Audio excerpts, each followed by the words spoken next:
Hello बेटा, good morning.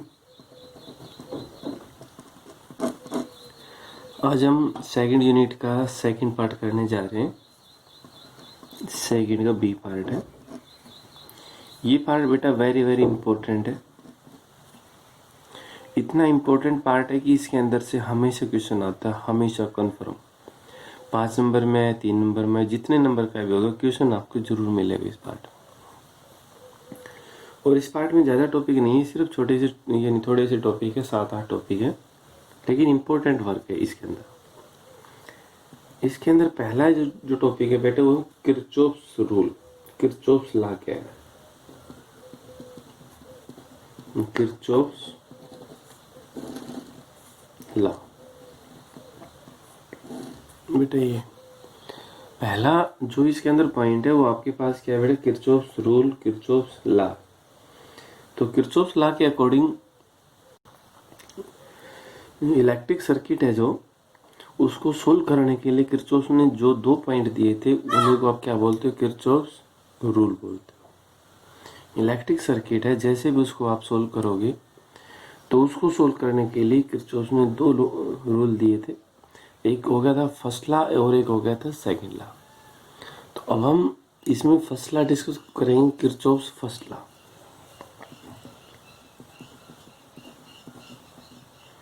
Kirchhoff's first law बेटा। अब हम डिस्कस करेंगे कि किरचॉफ फर्स्ट लॉ क्या है। ये किरचॉफ से फर्स्ट लॉ क्या होता है? तो बेटा फर्स्ट लॉ क्या कहता है? According to this rule the sum of all the electric current during a circuit is remains constant. ये इसकी स्टेटमेंट है। मैं लिख देता हूँ पर according to this rule, according to this rule, ये नहीं फर्स्ट लॉ के according the algebraic sum of the algebraic, शायद एल्जेब्राइक की स्पेलिंग बेटा यही होगी, RIC या AIC, शायद ऐसा कुछ होगा, आई पीछे आएगा। ठीक, algebraic sum of various current,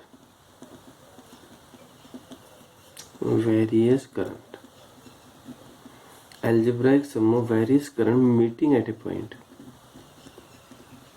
meeting at a point, meeting at a point, या पॉइंट की बजाय एट ए जंक्शन भी हो सकता है। मीटिंग एट ए पॉइंट और at a junction in close electric circuit, in close electric circuit. जो electric circuit कैसे होगा बेटा? Close electric circuit is always zero, is always zero, such that summation of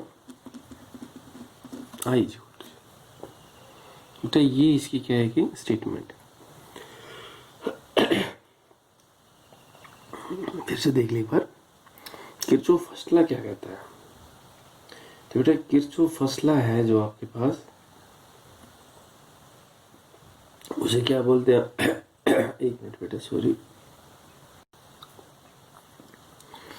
तो ये कहता है बेटा कि जितना भी एल्जेब्राइक सम है इलेक्ट्रिक करंट का, वो एक पॉइंट के ऊपर, एक जंक्शन के ऊपर हमेशा कैसा रहेगा?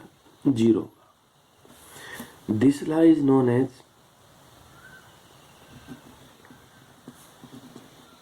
दिस लॉ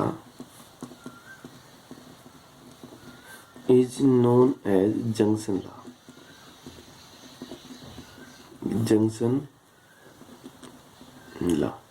इसको आप क्या बोलते हो कि जंक्शन लॉ के नाम से भी आ सकता है, और करंट रूल, और करंट रूल। ठीक है बेटा, जंक्शन लॉ और करंट रूल दोनों के नाम से ये भी आ सकता है। यानी जंक्शन क्या है? अब हम बात करें कि जंक्शन क्या होता है। तो जंक्शन बेटा क्या है? जहां से एक पॉइंट से कोई भी एक पॉइंट मान लो, किसी का वो स्टार्टिंग भी हो सकता है और किसी का एंड पॉइंट भी हो सकता है। स्टार्टिंग भी हो सकता है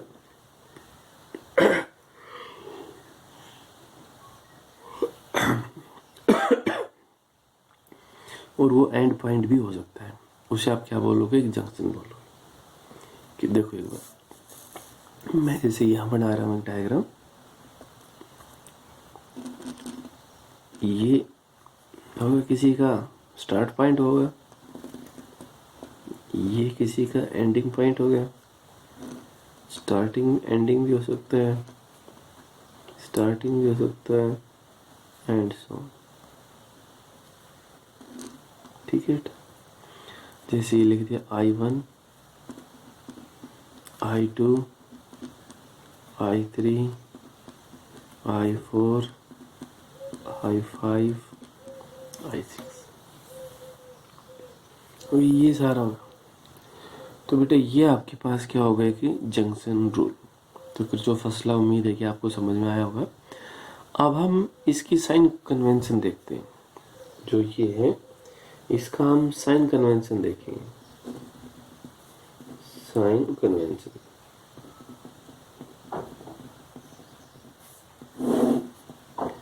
साइन कन्वेंशन क्या है, यानी कि इसको हम पॉजिटिव माने, किसको हम नेगेटिव माने, तो वो देखना है। तो बेटा साइन कन्वेंशन में देखिए, जो जंक्शन जो पॉइंट के टुवर्ड्स है taken as positive, away from taken as negative. जो इसके अंदर की तरफ आ रहा है उसको तो आप बेटा क्या मानोगे? पॉजिटिव। और जो बाहर की तरफ जा रहा है उसको आप क्या लोगे? नेगेटिव। मैं शॉर्ट में लिख देता हूँ, towards point, towards point taken as positive, away from point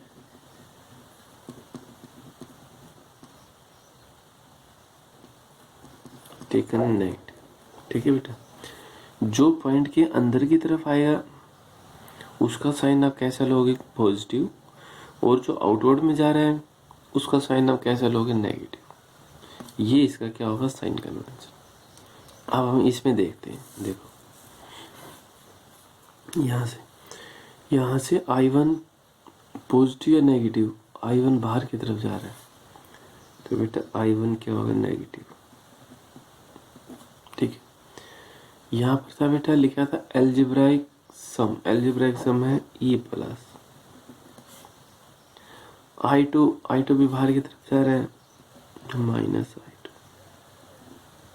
ठीक है, I3 भी बाहर की तरफ गया, माइनस I3। I4 ये भी बाहर गया, माइनस I4। ठीक है, I5 अंदर आ गया, प्लस I5। I6 भी अंदर आ गया, प्लस I6। ये सारा एल्जेब्राइक सम हुआ। ये बेटा सारा सारा क्या होगा कि algebraic sum is equal to 0।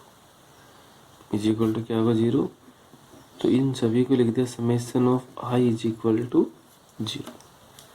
तो ये इसकी क्या हुई? एक स्टेटमेंट हुई। स्टेटमेंट में क्या कहता है? ये है एल्जेब्राइक सम। ये क्या होगा बेटा? ये algebraic sum of all the electric current meeting at a point, meeting at a junction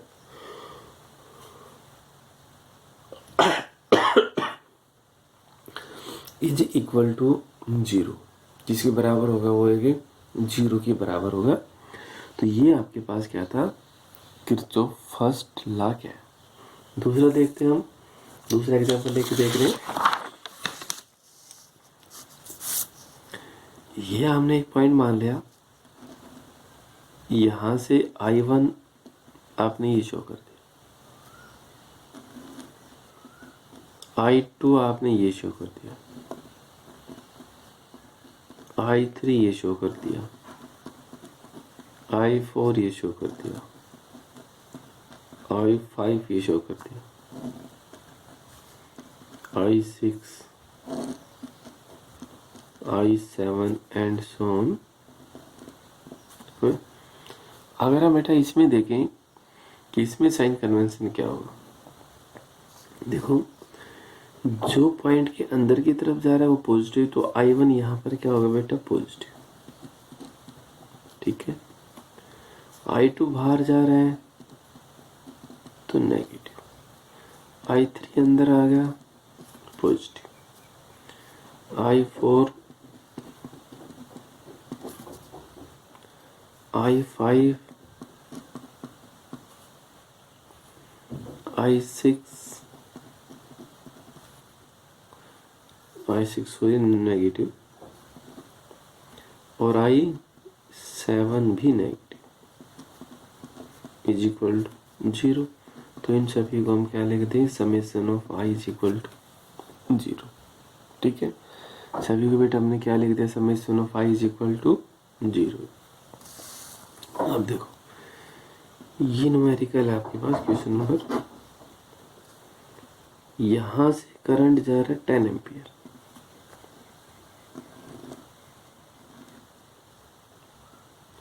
यहां से करंट आ गया 2 एम्पियर,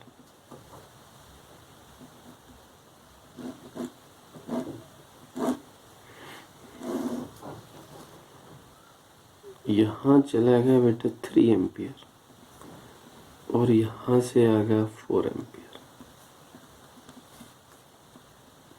ठीक है, और ये है बेटा I। What is value of I, what is value of I। तो बेटा I का मान क्या होगा, I की वैल्यू क्या होगी, हमें ये बताना है। I क्या होगा, I की वैल्यू क्या होगी। देखो जो ये अब अंदर की तरफ जा रहा पॉइंट, ये 10 पॉजिटिव, 2 भी अंदर आ गया पॉजिटिव, 3 बेटा नेगेटिव गया, 4 अंदर आ गया, plus I is equal to 0। Sorry,